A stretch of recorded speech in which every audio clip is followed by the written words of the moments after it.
Herzlich willkommen zum letzten Teil schon unserer kleinen SQL Murder Mystery Serie. Und an dieser Stelle wollen wir uns mal anschauen, wenn wir keine Wartenzeiten haben wollen und uns vielleicht mal direkte Mörder angucken wollen, welche Möglichkeiten gibt es und was steht vielleicht noch hinter der Datenbank, was wir nutzen könnten. Dazu kommen wir wieder auf die altbekannte Seite, scrollen hier mal nach unten und schauen uns an, wie genau dann dieser Solution Checker funktioniert. Wir sehen also ein Insert in die Tabelle Solution. Gucken hier nochmal im Schema nach. Die hat 2 Spalten. User Value ist also relativ simpel gehalten. Die beiden befüllen wir, die beiden Spalten. Also für die User-ID müssen wir irgendwie hier eine Zahl angeben und einen Text für unseren potenziellen Mörder. Danach lesen wir wieder aus der Solution-Tabelle und erwarten eigentlich, dass da der Eintrag geschrieben wurde. Wenn ich das jetzt mal ausführe, kriegen wir hier aber was anderes zurück. Was passiert im Hintergrund, wo dieser Text hier oder auch jeglicher Kram, den ich hier eingebe, den ich prüfen will, durch diesen Text hier ersetzt wurde? Die Frage ist, was kann das erzeugen? Die einfache Antwort darauf ist, es kann nur ein Trigger sein. Genau. Also auf der Tabelle ist wahrscheinlich ein Trigger, der auf Eingabedaten wartet, die korrigiert. Und das ist halt die vornehme Aufgabe von Triggern normalerweise, zu sagen, ich mache eine Konsistenzprüfung und dann ersetze ich die Daten so, dass sie in der richtigen Art da hinterlegt werden. Wenn ich jetzt nochmal gucke, wir haben hier oben ja schon vorgegeben, die SQLite Master, die kann ich fragen, nach welchen Typen habe ich. Aber es zwingt mich ja keiner, diese Einschränkung da vorzunehmen. Und ich kann natürlich auch sagen, zeig mir doch mal alles davon. Und dann scrolle ich hier durch und sehe, naja, Table, Index, Table, Index. Und da ist unser Trigger. Und wenn ich das nochmal ein bisschen schöner formatiere, dann wollen wir nämlich eigentlich nur das SQL davon sehen und wollen den Typ haben Trigger. Den haben wir jetzt gefunden. Und dann sehen wir, hier ist ein Create Statement. Das ist jetzt noch ein bisschen schlecht umgebrochen. Aber im Grunde genommen kann man das schon einigermaßen lesen. Hier wird gesagt, Check Solution after Insert. Also das heißt, der Trigger heißt Check Solution after Insert on Solution, also auf der Tabelle Solution. Wenn der neue User 1 ist, also das heißt, wir haben ja genau für die ID 1 eingefügt, so ist ja die Vorgabe unten, dann wird erstmal ein Delete gemacht, also das heißt, alle Werte sind weg. Es wird ein Insert gemacht, es wird lustigerweise an der Position 0 eingefügt, aber egal. Und der Text, der eingefügt wird, heißt dann Case When. Also hier findet eine Berechnung statt, die bis hier unten hingeht und sagt, danach ist dann auch Schluss.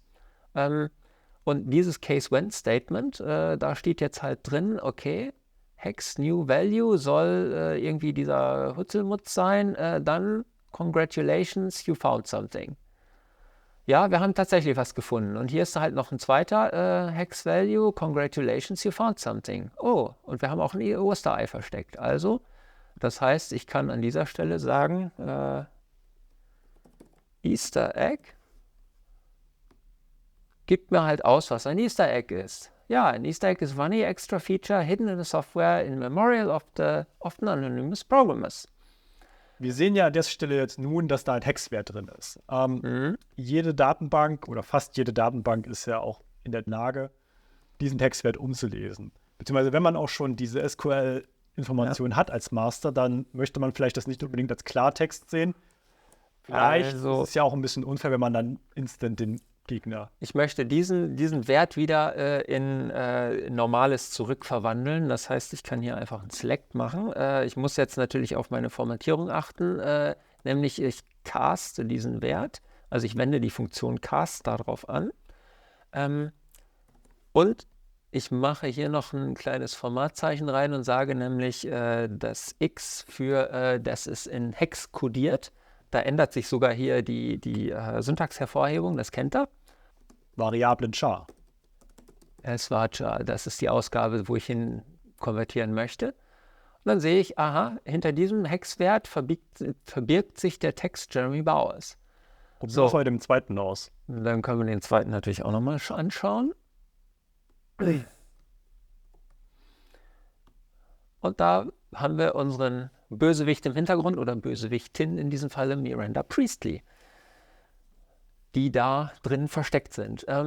Jetzt ist hier noch eine Besonderheit. Hier wurde ja mit dem Hex-Encoding einfach nur ein Encoding gemacht. Das kann ich bidirektional machen. Also ich kann es vorwärts und rückwärts codieren. Das ist einfach in beide Richtungen äquivalent. Es gibt aber in der Informatik Funktionen, die als sogenannte Einwegfunktionen nur in eine Richtung berechnet werden können. Da kann ich natürlich die Rückrichtung nicht ausrechnen. Da kann ich also diesen Cast-Trick nicht anwenden. Aber hey, wir haben eine Datenbank. Wir können die ja natürlich rechnen lassen, nämlich indem ich sage, ich lasse vorwärts für alle Personen, die in der Datenbank gespeichert sind, den Hexwert ausrechnen. Und dann könnte ich eben auch sagen, das muss nicht nur der Hexwert sein, das könnte auch ein MD5 oder ein anderer Hash-Algorithmus sein, den ich halt vorwärts anwende, weil ich ja nur einen begrenzten Vorrat an Personen habe und ich das auf alle Personen einfach mal anwende.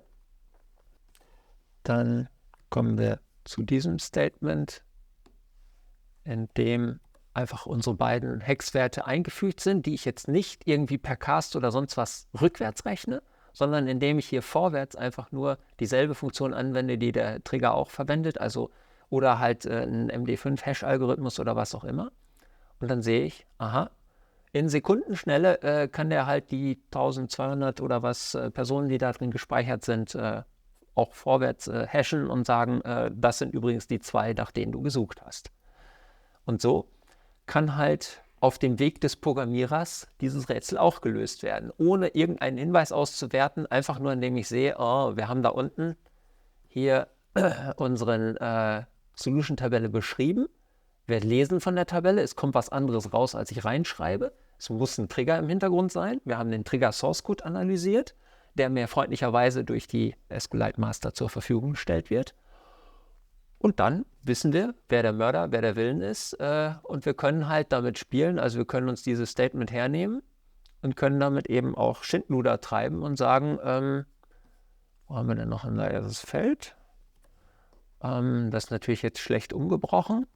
Und ich muss natürlich vorne noch dran schreiben. Du möchtest ja vielleicht den Trigger vorher droppen, weil ansonsten hat man nämlich das Problem, dass es den Trigger bereits gibt. Und dann würde der entsprechend nicht mehr funktionieren. Zumindest würde die SQL nicht mehr so funktionieren. Und dann kann ich dem jetzt nämlich neue Tricks beibringen und sagen, hier kommt das Begin, so, da ist Delete. Das brauchen wir nicht, Insert Into. So, hier ist mein Case When. Also, wenn dieser Wert, dann mache irgendwie sowas. Jetzt muss ich ein bisschen scrollen, das sind immer lange Texte. Da kommt der nächste When. Dann sieht man auch die Struktur ein bisschen besser. Dann mache das. Da ist unser Butler. Genau. Denn meistens war es der Butler. Oder halt das Osterei. Und dann folgt hier noch der Else-Fall für wir haben irgendwas nicht getroffen. Und dann ist unser Statement auch schon zu Ende.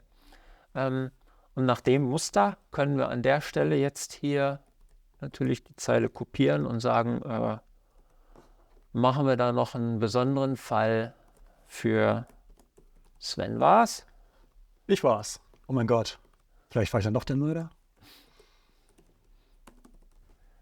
Ich war's. So. Und auch das führen wir aus.